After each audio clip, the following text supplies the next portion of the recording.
Could Colombia go all the way? Colombia are as good a choice as any as a dark horse for Russia 2018. Statistics-based rating systems Elo and SPI both rank them as the 9th best team at the tournament, while they are 10th or 11th favorites to lift the trophy depending on your choice of bookmaker. And there are other reasons to believe that Jose Pekerman's side could at least be capable of matching their run to the quarterfinals in Brazil 4 years ago, the furthest Colombia have ever progressed in a World Cup. The group stage draw was relatively kind, placing them alongside Poland, Senegal and Japan in Group H. While they would almost certainly face a difficult last 16 tie regardless of whether they finished first or second, they would not necessarily be outmatched by potential opponents Belgium and England.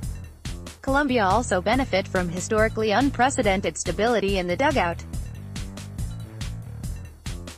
This is not the first time that the same man has led them into consecutive World Cups. Francisco Maturana was in charge in both 1990 and 1994, but it is the first time that a coach has remained in charge without pause between the two tournaments. Pekerman, who took over in 2012, is the longest-serving coach in national team history. Primary among his tasks over the last 4 years has been the regeneration of the squad. He has a solid core of 6 likely starters among the 10 members of his group who were involved in Brazil 4 years ago, but there are 13 new faces.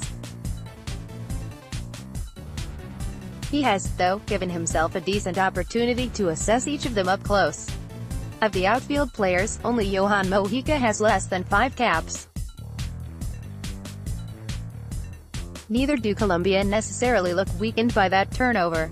Pekerman arguably has better options in the center of defense than he did 4 years ago and comparable ones in midfield and up front. James Rodriguez is still undoubtedly Colombia's key player. He was directly involved in 10 of the 17 goals they scored in the matches he played a part in during qualifying, as well as participating heavily in their build-up play through midfield. After a couple of frustrating final years at Real Madrid, he comes into the tournament on the back of an impressive debut season at Bayern Munich.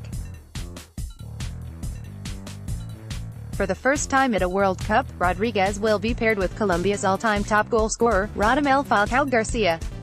The Monaco striker missed out through injury last time out and is ready to make up for lost time.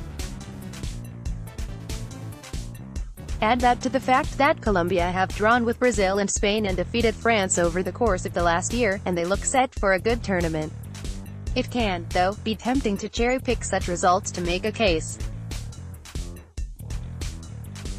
While Colombia are a team who always remain competitive in matches, they have only lost by more than a single goal on 4 occasions during Pekerman's 74 matches in charge. That does quite often result in draws, especially recently.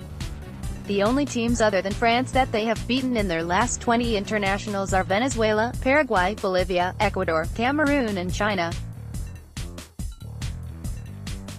There is a degree of conservatism to their approach that does sometimes seem to hold them back from going all the way. Pekerman can be too passive in making changes to alter the flow of matches that seem to be drifting away from them. There are also question marks over the form of goalkeeper David Ospina, and a suspicion that central defenders Yerry Mina and Davinson Sanchez are perhaps a bit too similar to form a coherent partnership. But the positives do seem to outweigh the negatives. Pekerman's side will certainly be ones to watch to Russia.